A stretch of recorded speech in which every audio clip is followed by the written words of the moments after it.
Për këtë arsye, Bashkimi Demokratik për Integrim vlerëson se veprimet dhe mosveprimet e kësaj qeverie krijojnë dyshime serioze për qasjen e saj të projekteve strategjike euroatlantike, zbaritja e korridorit dhe humbja e fondeve evropiane krijon përshtypjen se projektet me rëndësi për NATO-n dhe Bashkimin Evropian po lihen në plan të dytë.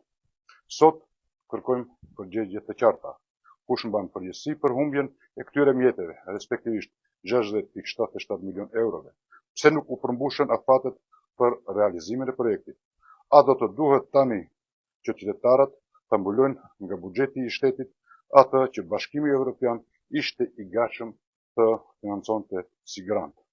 BDI do të vazhdojë të mbrojë orientimin euroatlantik të vendit të realizimin e korridorit 8, sepse ky projekt nuk është pronë e asnjë partie politike, është interes strategjik i shtetit dhe i qytetarëve.